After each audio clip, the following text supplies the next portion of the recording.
Good morning. Thank you so much for having me here. It's such an honor for Ben to ask me to do a talk like this. And to be totally honest, I've kind of avoided doing talks lately, mostly because I'm not really inspired to talk about myself, but given the chance to talk about all the incredible people in my life and the way that they've inspired me and the projects that they get behind got me very excited, so I said yes. So when Ben told me the different topics for the remainder of the year, I really gravitated towards the topic of muse because my journey, and hopefully many of your journeys, has really been inspired by so many talented and creative people and has been immensely influenced by the projects, art, and environments that these other people have created for me and for the world. I thought it'd be good to tackle this topic by starting with the definition of muse, because I don't consider myself an expert on it, and so this is what it says. So first, it explains the 9 goddesses, the daughters of Zeus, and then it says a person or personified force who's a source of inspiration for a creative artist. So first I go the daughters of Zeus, and to be honest, I don't even know how to pronounce these names. But I thoroughly enjoyed reading and learning about kind of this, history. And what I found pretty interesting is that all of them are listed as protectors of these creative realms. You know, the protector of history, poetry, love, and dance. And I thought that to be pretty fascinating. When it comes to inspiring creatives, there's kind of another part in kind of protecting what we create. But I also found that, those definitions seem to represent an early time in human history, a time when preservation of the arts and history were clearly more of a priority because we didn't really have a ton of different means to record and preserve. So I thought I'd take that format and create 9 categories of my own, of areas of life that I turn to find inspiration. And this is what I came up with. Family, friends, talented leaders, that was very critical. You know what I'm saying. Teachers, places, food, music, architecture, and then mentors. And I do find there to be a difference between teachers and mentors. So if I have to start from the beginning, the very first mentor or muse in my life was my mom. And my brother and I were raised by this pretty crazy Chinese lady. But, my mom is very kind and thoughtful, and she was a journalist, TV news reporter. And she also found it very important that my brother and I were surrounded by people that would teach us the importance of culture and history. She also was very into discipline. So let me tell you, there's nothing better to help inspire and motivate you than some good old-fashioned Chinese discipline. I'm sure several of you know what I'm talking about. I think it comes really with all cultures and parents. But I think for my brother and I, we were the only Eurasian kids that we even knew. So, learning about where we were from was kind of a constant inspiration, and for us even discovering why we looked a little different than everybody else. So the next 2 were definitely my Chinese grandparents, and this is Betty and Henry Liu. And even though I barely saw them once a year, they had a huge impact in my life and really inspired me to seek out sources for inspiration and creativity. So my grandmother is still very into calmness and breathing, and will swim daily, and does some Tai Chi and reads the stock market, and really kind of taught me as a child to how the importance of kind of holding space for yourself and your creativity. My grandpa, on the other hand, is literally the opposite. Probably the most indulgent creative I've known my entire life. He is no longer with us because of all those great indulgences. But this man, he always looked extremely dapper. And, whether it's a three-piece suit and patent leather shoes, and he didn't go anywhere without his own box of Johnny Walker Black Label or Crown Royal. That is no joke, like for real. Um, he also played the piano flawlessly, didn't even know how to read notes till 12 years before his death. He was an oil painter, and then he was also a pro golfer and a businessman. So, again, just kind of taking this topic and thinking about, who are all the people that have inspired me. These two kind of kicked it off right when I was just a kid. And then right at the same time were these two incredible human beings. So this is Helen and John Holland. And they were like surrogate grandparents to me because my own grandparents lived overseas. These two people my mom brought into our life, and I spent so much time with them. And I do realize that, even in this photo, because of these people, I felt such a gravitation towards finding mentors and muses and inspiration, that I knew that great things were out there and I would want to find them and make them, a part of my life. So, Helen and John Holland taught me so many things. Cooking, taught me how to memorize poetry and play poker. And all of these things were very important to me and kind of guiding my creative journey. So with that foundation, I then started, kind of adopting my own muses or finding, other inspirations. And when I was preparing for this talk, I thought, who are like the main ones? So definitely John Tenniel. I'm not positive that's how you say his name, but he's the illustrator for the Alice in Wonderland books. And that book changed my life. I would take that book out into the woods and practice drawing all the time, just looking at these pictures that this person had come up with this story. And then Shel Silverstein, one of my teachers in school made us memorize poetry from this book, and I realized that his perspective, the way that he would use words and convert them into easily digestible poetry, made a huge impact in my life. Prince, if there's a person in this room that wasn't inspired or considered him a muse in your life, I'm not sure you should be here. But for sure, totally made me feel like, wow, you can come up with all kinds of crazy ideas.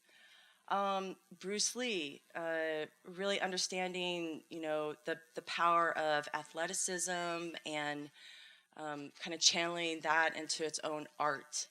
And then Eddie Murphy. Dude, Delirious got me through Catholic school. So, being inspired by the ability to, make art or make comedy art, and creating levity, to not take yourself too seriously or not take life too seriously. I found that to be really helpful by age 12. But then when I thought about what was like the muse that really kind of changed the game for me, it was Gabby Reese.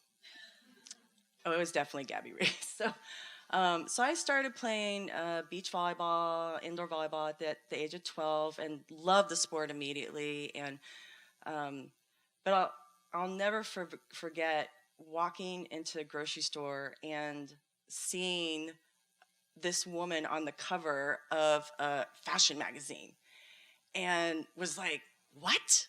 Like what? Like I know her as this amazing beach volleyball player. So the idea to me, especially as a woman, and I think that's then what I realized, this individual particularly connected to me and was a major inspirational muse because she was a woman athlete, model, and then I watched her become a mother, an author, and a fitness leader. I definitely was like, okay, but was that it? Is there more to Gabby that really, inspired me? If you need some inspiration. I'm like, all right, that's what did it. Right, yeah. Little bit of Laird Hamilton. Never hurts. Okay, so I was thinking about this talk and then where we are, and I thought this would be a little fun. Yeah. So yeah, I brought a little handout, and I just wanted everyone to have one. And but basically, as I bring up Gabby, I think um, being inspired to think about all the different hats that you can wear, and that is appropriate being in this beautiful hat store. Um, that for me, that is really what's kind of driven me as a creative, challenged me, inspired me, thinking about all the different hats that I want to try on, that I want to discover, or that I have discovered, and maybe I want to teach someone else or share my experience of wearing that hat. So I thought this would just be a fun exercise. So take a look at the hat and think of is this something that I already know? Is this a hat that I'd like to try on? And then look to someone beside you and see if you want to trade hats. And towards the end, we'll kind of come back to that. So I also felt that this talk would give me a way to kind of move into what is, front and center for my life right now. And I really consider me the caretaker of a muse for Austin, which is the Hope Outdoor Gallery. So this is the story of hope, and which begins with two inspirational muses in my life. Um, um, so those being Captain Brian Steidle and Shepard Fairey.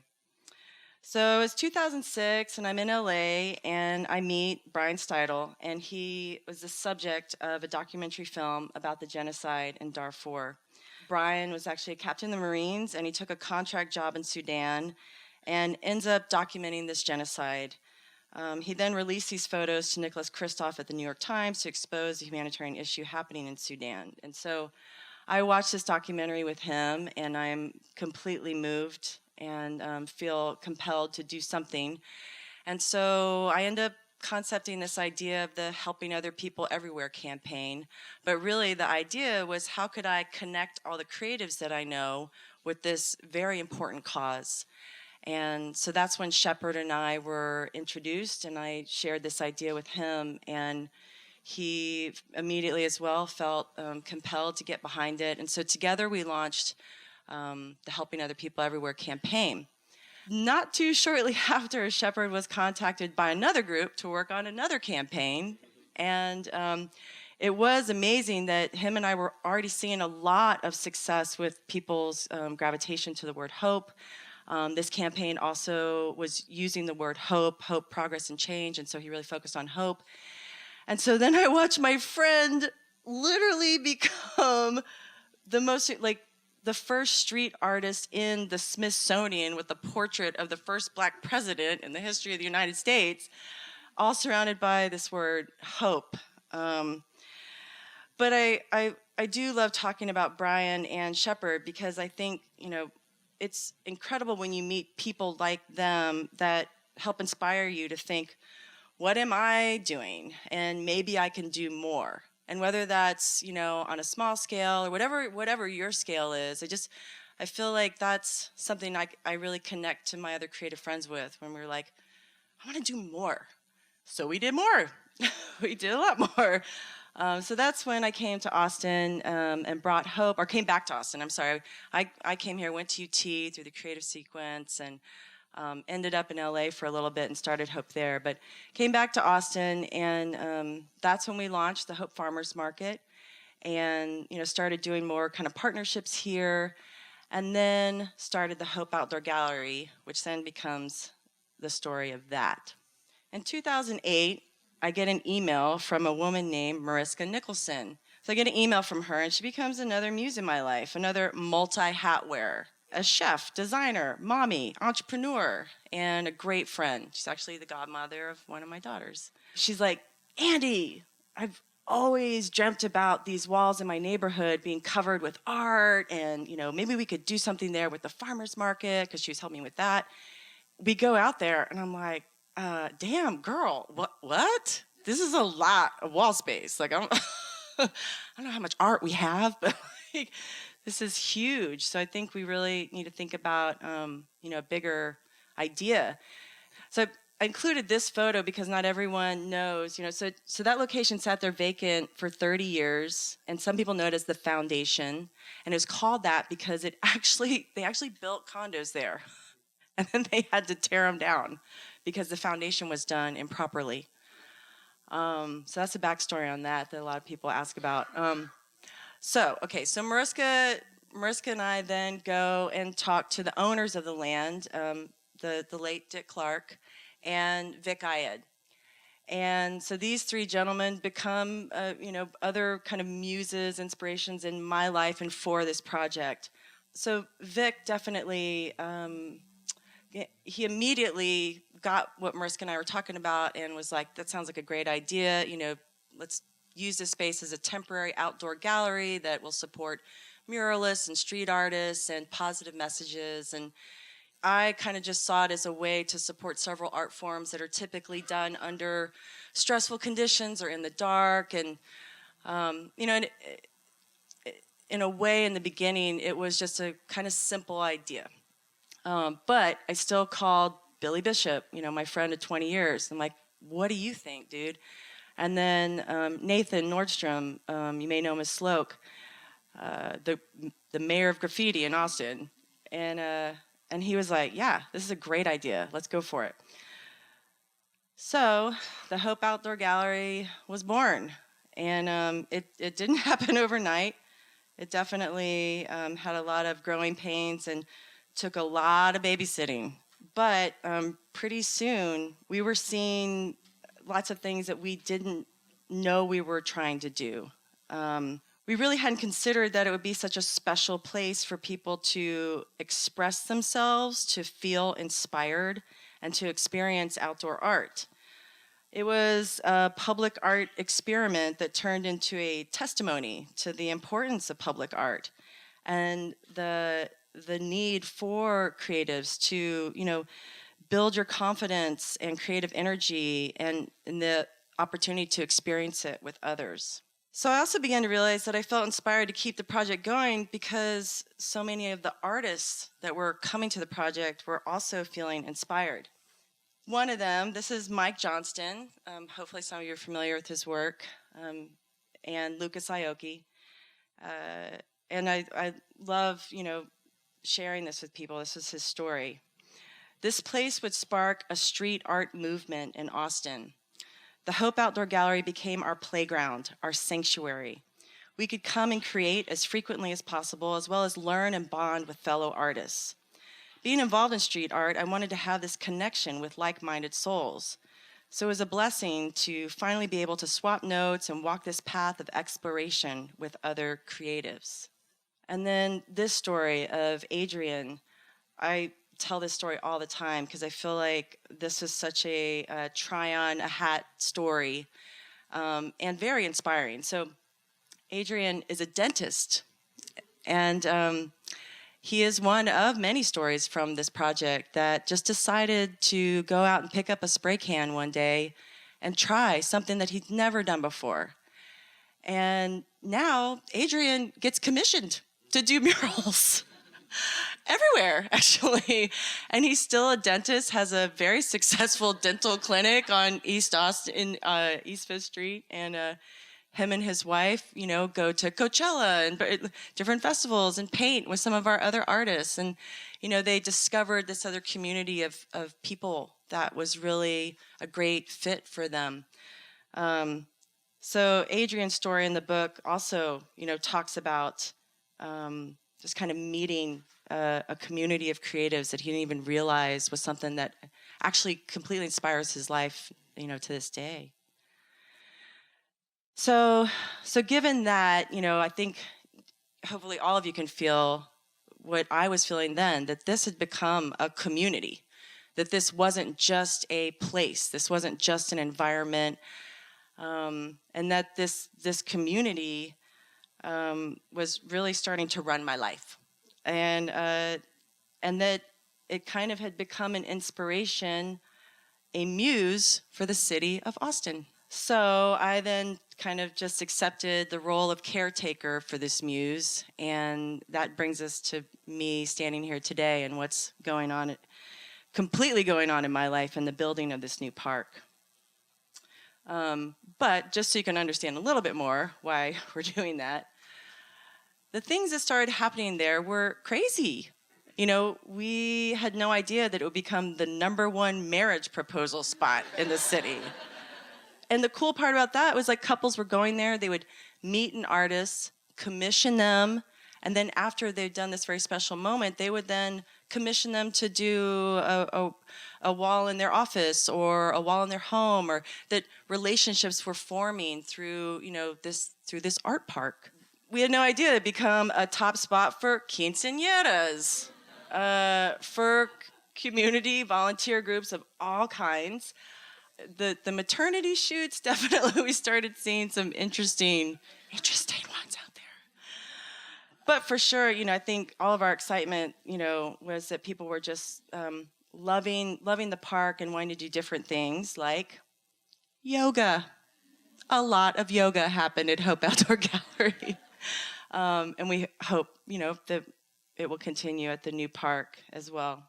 But I think the moment for me, when I personally really realized that this had become the iconic muse that I was the caretaker of, was this moment. I was walking on site as usual. I was 7 months pregnant, waddling around, making sure that garbage and other things that we just had to manage there were intact. And I see something in the ground. I'm like, what is that? And I start walking over. And I'm like, that's a giant screw. And the sign says you.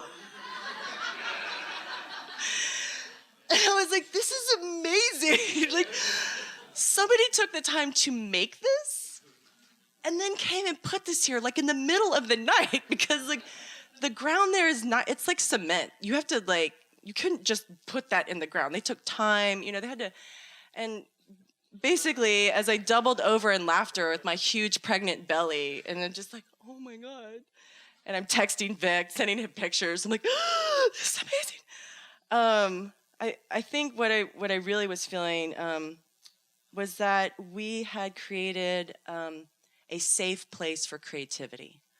That, it's one thing to be inspired and to, have some creative ideas that you want to work on, but feeling the courage and having a space where you can try and do things was really a critical part of what we were doing here.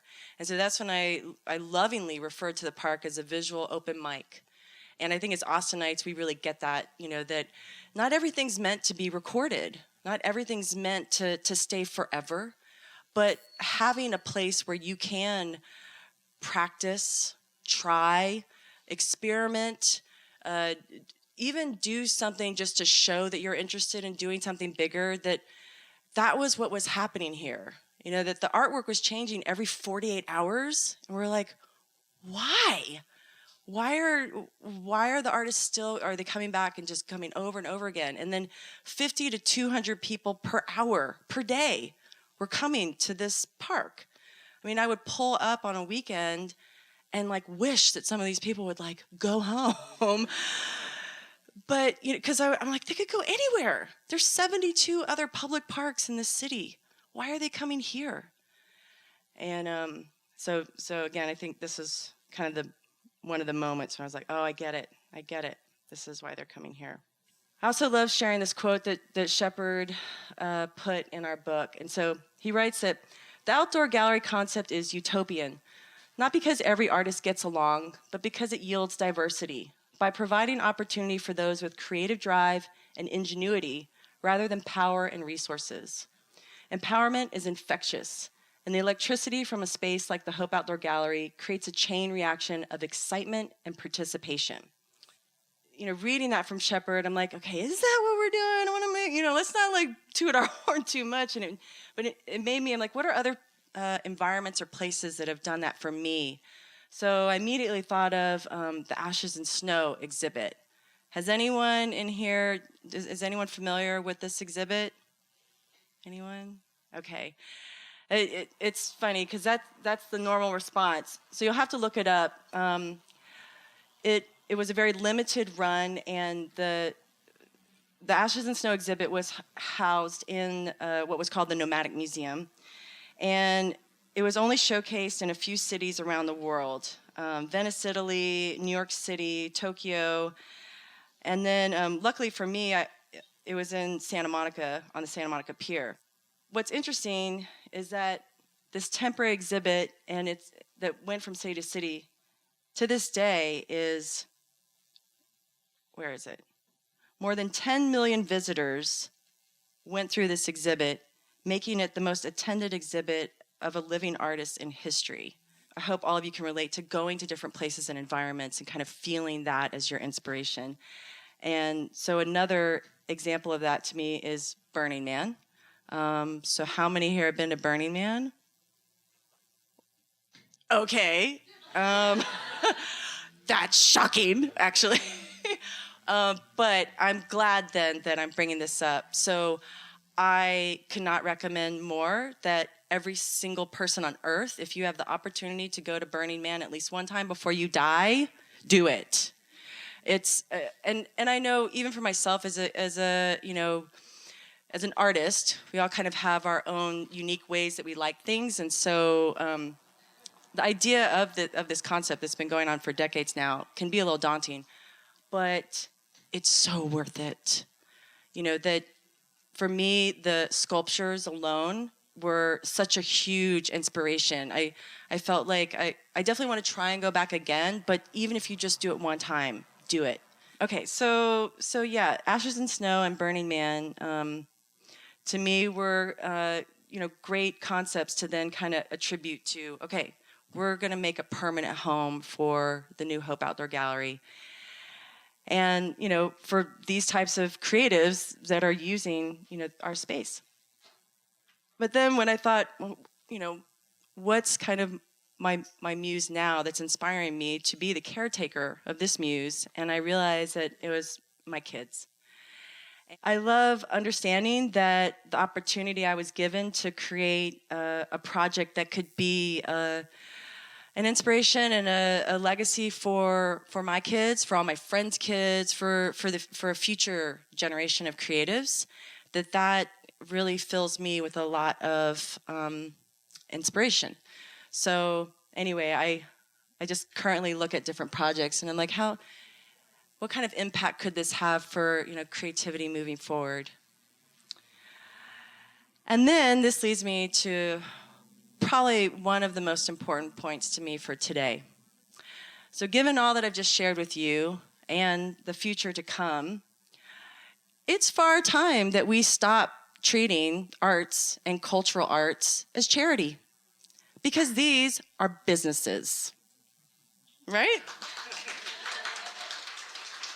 And these are businesses that fuel our economy. These are businesses that people move to Austin for. People choose to take that job at Samsung because of the art, the food, the music, the creative environment that Austin gives them. And that's why they chose Austin over Portland or whatever other city that they were deciding to be in. And then the statistics, my friend Heidi runs the Texas Cultural Trust, and she's like, Andy, put my slides in your presentation, because this stuff is important. So, 15.5% growth in the arts and cultural industries over the past decade. $5.5 billion added to the Texas economy, of which 350 million of that is taxable income. It's like, we help run this shit, And again, I'd love to send the PDF link of all the research that this group has specifically done to help share how important our arts and cultural industries are. And again, that we are businesses, that we should not be looked at or thought of as charities. We are the fabric of what makes cities cities. So, my end goal here is that all of you will join us in our relocation campaign that we're excited to have in 2020 of These Walls Bring Us Together. And that is, been something that the artists have been very empowered and gravitate towards. So we've broken ground and closed on 17 acres of land across from the Austin airport. The park design actually spells the word hope from the sky, in between two flight paths coming in.